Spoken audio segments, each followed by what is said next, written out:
Ya, saya kira dua hal, Audrey. Pertama, memang kalau kita melihat yang tampak di permukaan, seakan-akan ini ada islah dan rekonsiliasi politik antara Jokowi dan Ganjar yang beberapa waktu yang lalu dipersepsikan agak beda mazhab lah persoalan Piala Dunia ya. Bahkan disebut statement Ganjar dan Pak Wayan itu adalah salah satu pemicu yang kemudian membuat Indonesia dibatalkan sebagai tuan rumah Piala Dunia. Kan itu yang kemudian membuat hubungan antara Jokowi dan Ganjar seakan-akan divis-aviskan ataupun dibentur-benturkan. Yang kedua, tapi kita tidak bisa menutup mata. Pertemuan Ganjar beberapa waktu yang lalu, sehari kemarin misalnya, itu kan menegaskan bahwa hubungan keduanya baik-baik saja. Meski kalau kita melihat gestur Jokowi tidak seperti biasa, welcome dan hangat seperti biasa. Itu kelihatan banget ya Mas Adi? Bahwa ada pembicaraan keduanya iya, tapi memang kelihatan yang tampak lebih banyak berbicara gitu ya. Yang melakukan resultante dan resonansi itu Mas Ganjar ya. Sementara Pak Jokowi relatif lebih banyak diam, jalan apa adanya, tidak seperti biasanya ada drama misalnya Mhm. apa namanya satu mobil misalnya antara Jokowi dan Ganjar Pranowo ataupun misalnya ada drama-drama tentang rambut putih, kemudian Oke. kerutan-kerutan yang dianggap sebagai orang pemimpin masa depan yang penuh dengan dedikasi dan kinerja ya.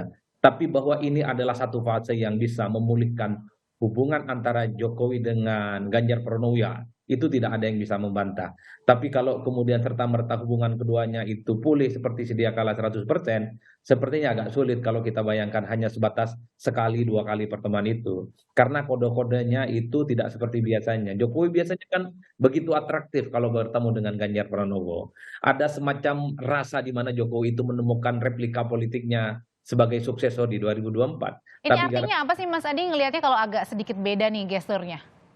ya sepertinya memang pada dua sisi antara Jokowi dan Ganjar Pranowo ingin mengamputasi spekulasi bahwa dua-duanya itu mengeras, bahwa dua-duanya seakan-akan sudah tidak bisa dipertemukan kembali, bahwa seakan-akan Jokowi itu tidak tertarik misalnya dalam tanda kutip memberikan dukungan dan kode keras kepada Ganjar Pranowo, karena setelah hubungan keduanya itu disenyalmen berhadap-hadapan, muncul game changer bahwa seakan-akan Jokowi ini akan mengalihkan dukungannya kepada Prabowo Subianto yang dalam banyak hal akan mengubah konstelasi politik di 2024. Cuman saya selalu mengatakan di berbagai kesempatan, Jokowi itu apapun judulnya adalah kader PDIP.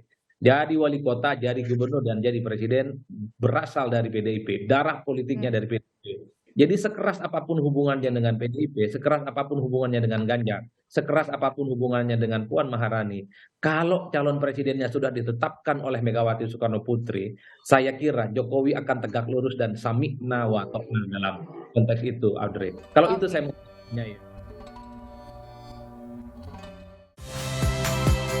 Saya Nitya Anissa, saksikan program-program Kompas TV melalui siaran digital, pay TV, dan media streaming lainnya. Kompas TV, independen, terpercaya.